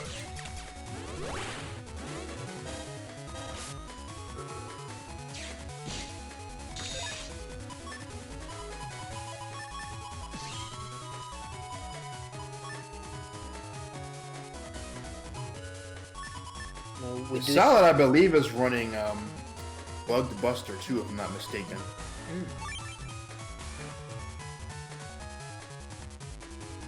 Yeah, Salad does have that Elect Dragon with uninstall attached to it, so if she's able to break some of these panels and crack them, that will both remove Sanctuary and apply uninstall, which very much limits movement.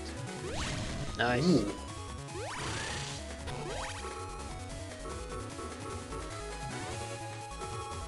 Continues the pressure with those panel grabs. Yeah. And right now, there's nothing that Enduring Ray can do about this. Just losing all of his area. Ooh. Salad's just using all of this air grab, even deciding to get some hit in.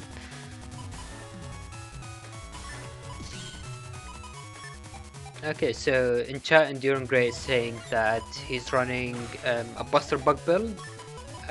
Do you want to explain how that works? Yes, so the Buster Bug build, what that means is, with Buster Bug, there's like a small chance that your Buster will fire a charge shot outside of it jamming. So what you do is use Bug Fix to fix the jamming, but you still have about a 12.5% chance of that Buster shot being a charge shot. So you can use your P shooter to do a lot of damage over time. Ooh, this is gonna hurt, and that drill from Ground Cross is gonna be a serious problem. Yeah, I think Ground Cross is the second highest cross DPS, so it's definitely a very strong option. Ooh, nice. Wow, smacked in the face. Again! He's like, get out of here.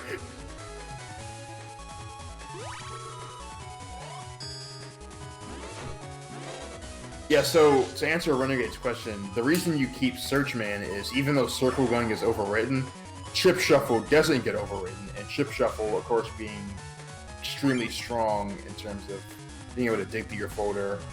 It also has an HP increase as well, so even though you don't get the charge shot from it, you still get the other benefits.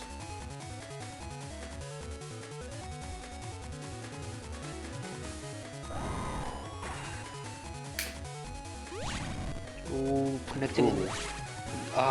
No, these the broken holes. panels.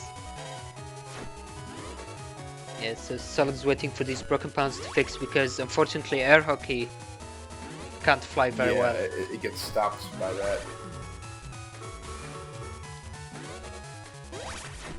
Ooh. So you never see that Ground Cross's effect when it charges up breaking chips. Yeah. It causes rocks to fall from the ceiling, and no one ever uses that because you don't really see that situation play out where a Ground Cross user will throw that out. But the rocks do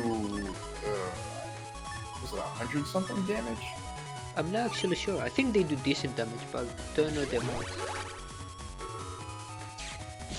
Like, it's not a bad effect, you just don't see it. Yeah. Ooh, counter hit as well. Air Hockey comes out. Ooh, Salad was debating chip charging that to try to finish off the game, but she's playing it a bit more safe, keeping defense. Yeah, Salad really wants to watch out for that wind rack. Look how fast it's charging. Yeah. Ooh, smart to save the anti-damage.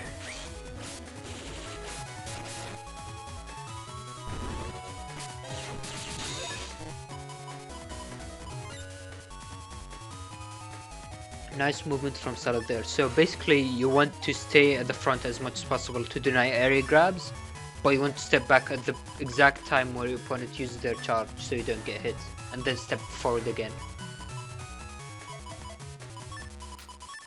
So Salad has a very strong situation going right now. The Ground Beast charge attack is very useful. Okay, going for a spout, which is still good. Ooh. Vulture Beast charges are very useful, even though they're not as overtly useful as you would see Gregor's, but can be very strong in their own right. So right now, Salad needs to get rid of this life aura. Unfortunately, this Coming Road isn't going to do much because of the float shoes that Gregor Beast gives. However, if that turn ends, it's not where you're going to be standing. Yeah, and even though she does have Tengu Cross, that isn't going to give her float shoes. She's still trapped in these panels. Yeah, and that, depending on what Ray wants to do here, this could get ugly. Yeah, I mean, this could be the turn that the game finishes. Though that being said, Salad did use fast gauge, so these turns are going to be way less explosive for Enduring Grey unless another slow gauge comes out. Yeah, Ray does have 2 slow gauges, so that's something to watch out for. But this will get rid of the aura. Ooh, bug fix coming out. Oh. Oh. Did Salad use Hub Badge? Oh, uninstall. It's not giving her any chance to throw it out. Yeah. Fortunately, Salad had to throw away 420 damage into the anti-damage. Now, it's worth noting that Ray is running multiple Barrier 100, so this is an opportunity for Ray to kind of camp defense. I don't think he has a way to... Is there a way to decross that? Oh, okay. That Spout Man's gonna hurt. Enduring Grey's down to very low HP. Ooh, Gregor. Ah. That could have been a massive game changer. Yeah. But now we do see Salad with that full cost holding onto it, or... Okay, looks like she's taking the grab revenge, trying to finish off this game. See if she's able to do it. Playing game to keep that. Yeah, so she's waiting for defense to come out. Since nothing was coming out, that will finish off this game.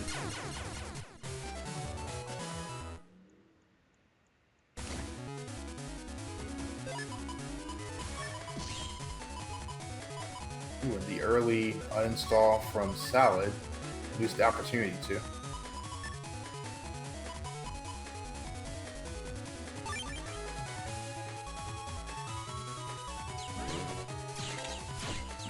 It's unfortunate. That's blindness 2 times in a row, if I'm not mistaken. That can make it very difficult to aim the chips. Ooh, perfectly.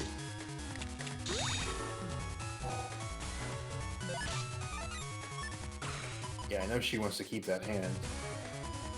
Yeah, so even though Sal might decide to keep her chips, she doesn't want to take anything new. She still gets value out of that search from Searchman. Ooh, the triple guard uninstall. Very useful. It's an early uninstall too, so there's a lot that Enduring Ray can do. Bit Muffin says, I love the lights turn back on when you TFC a side beast Giga. Like removes the entire like effect of it. I mean, they do break objects as soon as they summon, so maybe they turn off the light switch accidentally as well. Stepped on the power cable.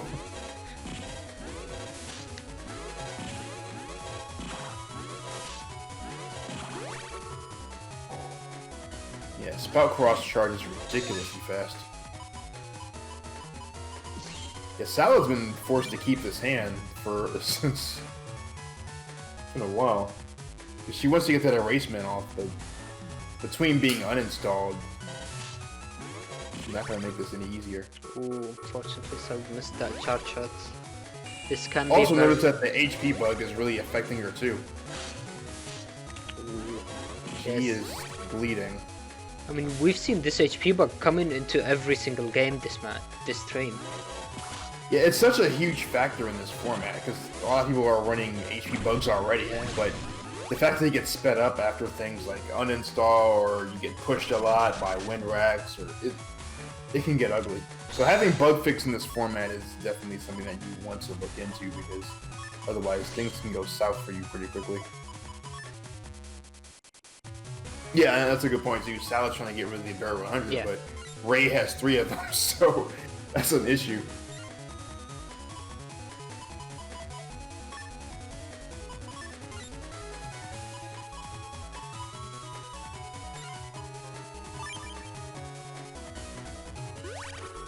Ooh, that's a crucial bug fix. That's gonna fix the HP bug entirely. I'm not sure why Salad's waiting a bit more on it. Yeah, she's bleeding way too much to not use it. I mean, she might be trying to be careful of TFC, I'm not really sure.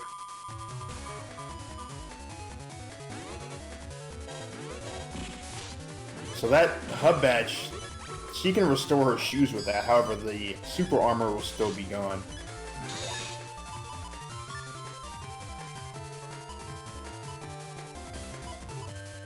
This is a scary position, not only with Enduring Ray being in a race beast. One, there's a chance that he can reapply the HP bug, or he can go into he can go to a race beast outside of being in a cross. Also having the option to area grab some more, and she can't take advantage of Slimy since she's in a cross right now either.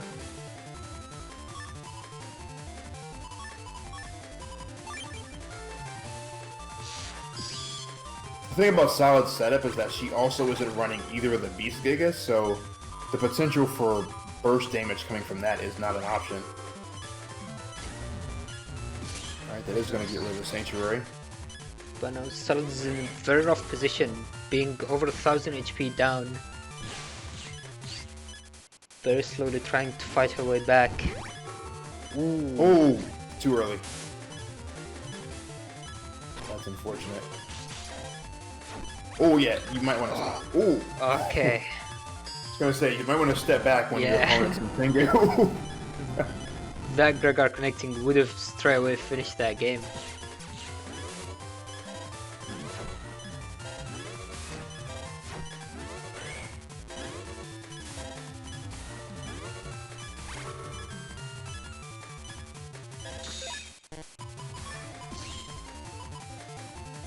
This is honestly still anyone's game. Solid could land an air hockey combo and close the gap here. I think she's going for some survivability until that happens. Yeah, I mean, that's definitely a very good play. However, if Enduring Grey decides to go into Beast out, then he could just chip charge. Okay, looks like that's not an issue. Maybe we'll see Solid chip charging. Yeah, this is... It's kind of like one of those last resort situations where, ooh, nice, where you want to decross someone that's in a race, but you don't have a win rack on hand. Wow, gets the timing perfectly. Ooh. Actually, decrossing Enduring Grey there maybe wasn't ideal because that allowed him to remove that life aura. Ah, it's a good point. Oh, I think she meant to ship charge that, but it's a little too early. Yeah, maybe, especially with Buster Bug though. Looks like that didn't have any procs so far, so Solid's able to maintain that the anti-damage. And if she's able to combo all of these together, then this could be game this turn. Let's see how it plays out.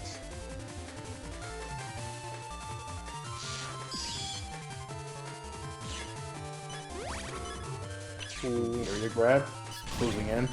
Okay, no defense, chip charging, first one hits. Ooh, second one gets a few hits as well. Judgment will remove the anti-damage. Yeah, I really like the use of the the ground charge effect. Ooh, that's gonna be... That was a lot of damage from that Buster.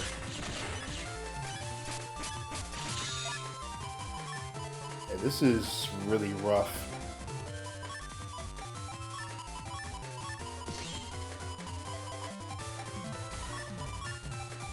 Still winnable on Saladin, but on Raisin as well. That double beast would definitely close it out if it hits. Yeah, I mean, Saladin's down to 1 HP. She needs to mash the first chip she has, because otherwise anything connecting from Enduring Grey will finish this game. Even a single Buster shot. Ooh. Ooh.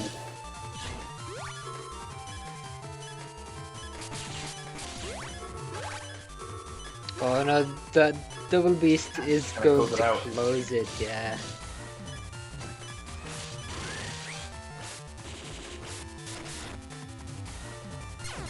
Yeah, Chip Hill wouldn't be enough. Double beast just, it hurts too much. Okay, I think have been a desync. Yeah, I think there was desync. So they're just getting back into the game. And this is our game 3. Wait. So it goes for the dragon. Supposed to save that.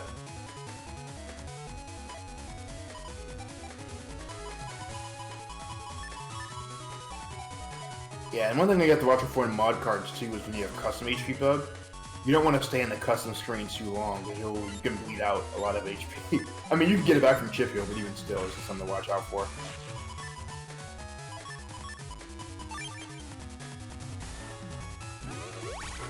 Ooh, double invincibility.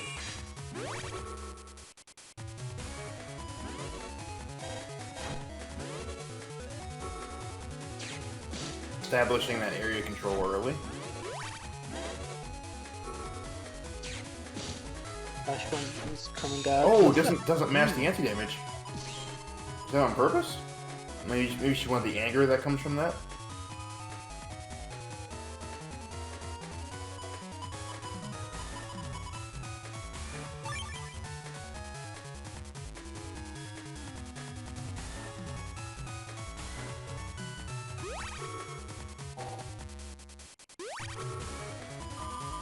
Bug fix.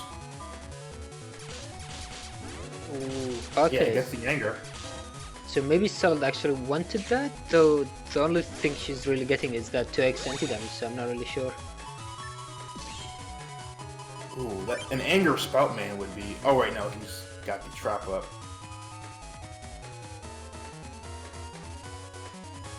So she's still holding on to her hand.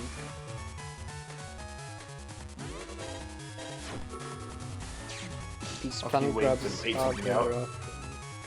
The good thing about having Slimy is that you can just kind of bait things out while you continue to chew away at their area. This is an unfortunate TFC from Salad. Losing her anti-damage for no reason.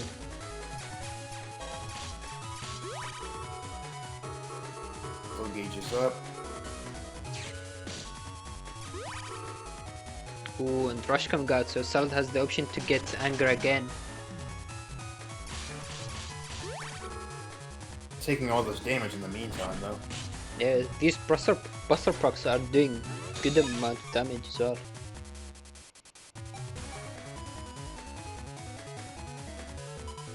Ooh. I think Enduring Grace still has an anti-damage up, so Salad doesn't really want to use that Spout one. Yeah, just throw it away. She's really looking for the uninstall. Yeah, I think Spout would remove both, and that... I think this does show off the power of having those barrier 100s. Yeah, they don't seem like a lot, but they can really get in your way when you're covered in layers like that.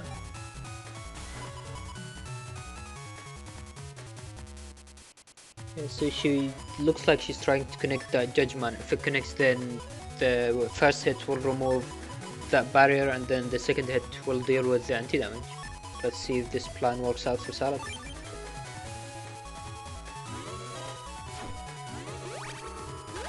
Ooh, the angry Judgment. Though unfortunately she's trading that with a double beast, which isn't really the ideal trade you want to see. Yeah, she's taking a lot of really bad hits this round. Yeah. She's down by 1000 HP already. Ooh, that was really unfortunate. Oh, and beat. So the way chip gauges work is that they're layered. So basically, Salad used fast gauge first, which sets it fast gauge, and then Enduring Grey overwrote it with his slow gauge.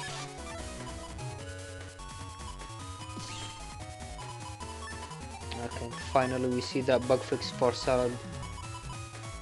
Yeah, this will fix the HP bug, which is going to be very valuable. And I believe she has custom bug as well, so... Yeah, regular custom bug? Yeah, so that's a requirement, and that's another good benefit of her using HUD Batch.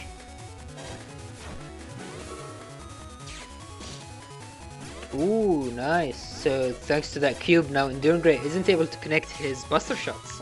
Very well played.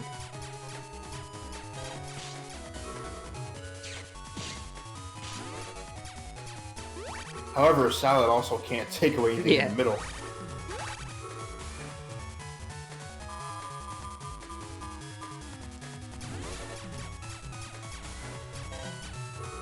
Ooh, Ooh, nice. he is stuck between that. And she's holding on to that full cast as well. She's very likely to use it into next turn just to go through more of her build.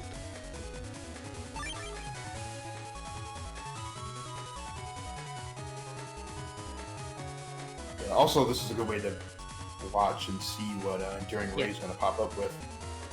Enduring Ray, I think, is very likely to cross into something else just to try to apply constant pressure onto Salad.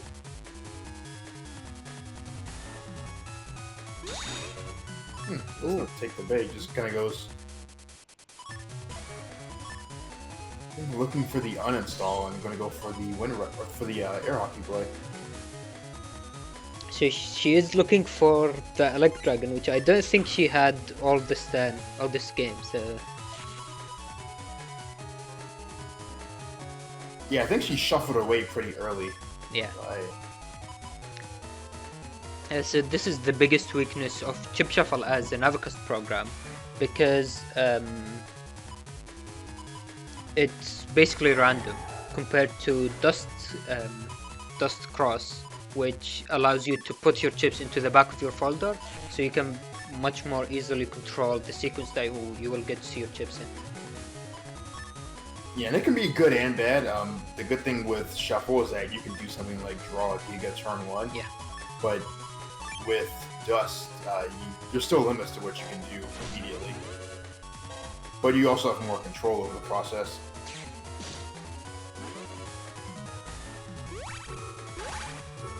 Ooh, anti-nav exchange, so that was an unfortunate TFC. Okay, Elements Man coming out, looks like, yeah, so it's going for grass panels. Ooh. It's not, it's going to take out the barrier. But now that there's no ice, this gives Salad a lot more control over being able to eat more of the field away. Yeah, so one interesting thing with Salad's build is that she actually doesn't want to take the maximum area. She just wants to take enough to make sure that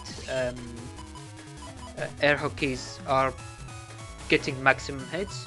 With full area, I don't think they get nearly as many hits. She needs, I think, T-shape or a smaller T-shape.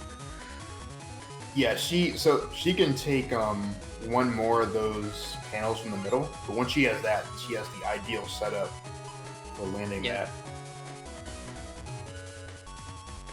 Yeah, I mean, she could uninstall the air hockeys if she wanted to, but yeah, the dragons would be great to have right now. Yeah, she's still struggling in finding the final Elect Dragon, unfortunately. And Enduring Ray is playing his defense well. He's camping that one panel, which will mean that the area from Salad will expire eventually. And yeah, there is. Nice. Using area Now he's denying her that. Yeah. Now Salad has to go all the way again, trying to get these panels. If only she had the uninstalled, the Elect Dragon.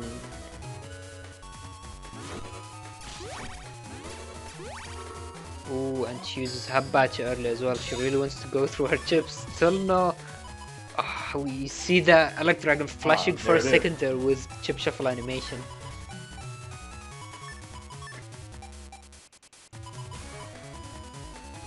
I think the scary part too is that your opponent can't see any of this, so they don't know, when you get the chips you want or what you're shuffling. But I mean, she did finally get it. You can see a bunch of damage coming into her, and you're like, where was she hiding that the whole time? She was looking, she was digging for it. So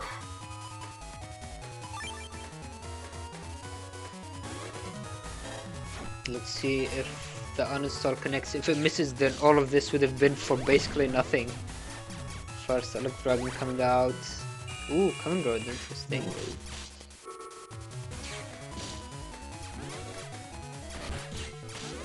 Oh, the cube broke. I guess it expired. Oh, it doesn't go for the anti-damage. Yeah, I mean, I can understand that because Salad denied 200 damage with that, where it could have been bait for Gregor, Double Beast, something like that. That's an unfortunate sanctuary for Salad. That's going to deny a lot of the damage. Oh. Yeah, does she even have anything left to deal with it? I don't think so. No, the Element Man's gone. She would have to Dust Beast. Looks like she's going with the first step, going into SoulXCross. But Enduring Great does have his charge shot Wind Rack. Let's see. Ooh, both sides uninstalled now. Ah, static. The 1x1 range. Sustainable either because there's the Wind Rack.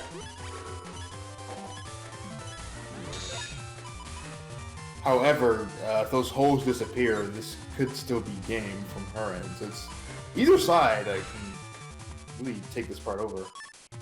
I mean, depending on how Grady Sald wants to play this turn, I think she can go for Ground Cross because there is a good number of broken panels for Enduring Grey, and going into ground will set it up into next turn for Beast Out.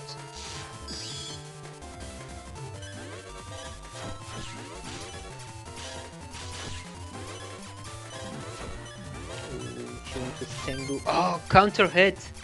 And that's the benefit of the mod card version as opposed to Tengu. You can it. Nice.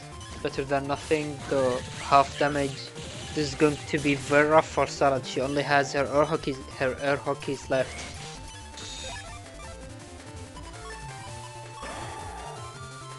Yeah, air hockeys versus whatever Enduring Ray is using at the moment. I mean, Enduring Grey does have Buster Bugs, so being able to land potentially 5 Buster Shots with proc can finish off this game. So it's going to be very explosive going, especially with the slow gauge turn. Ooh, recovery.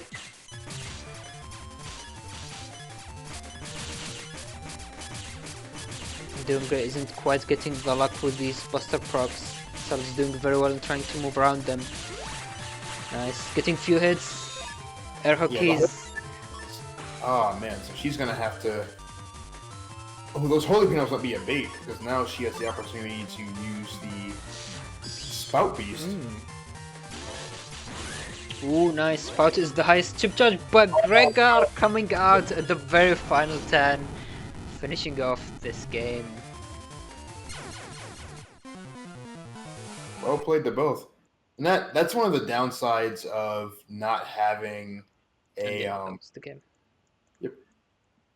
It's one of the downsides to not having a burst damage option, especially in mod cards. Because she wasn't running Falter or anything like that could quickly swing them at. So she really had to make sure that she got to her 1 win condition. But at that point, Enduring Ray was able to bring out his own Gregor and even the odds. Yeah, that's a good point. Even though with that lead, she still managed to survive that long. Yeah, I mean, there were few things, if only she managed to get, because we saw for multiple turns she had the perfect area, she had all these air hockeys in her custom, but she kept searching and looking, and there was, the Elect Dragon was nowhere to be found to confirm the uninstall.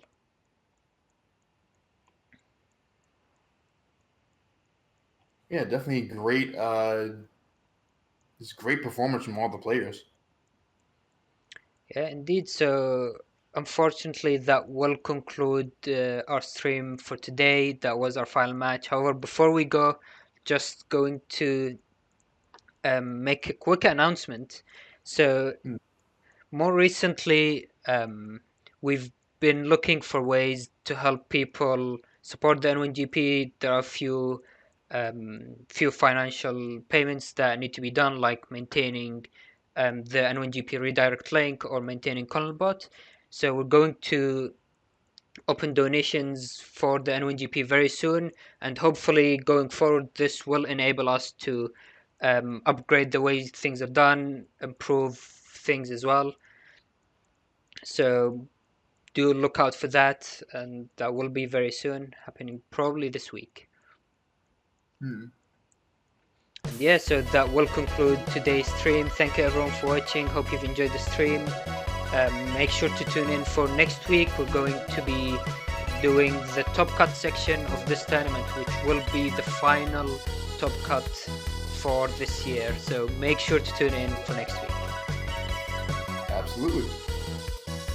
Alright, well, thank you everyone for watching again. Hope you've enjoyed the stream, and hope to see you again next time. Goodbye.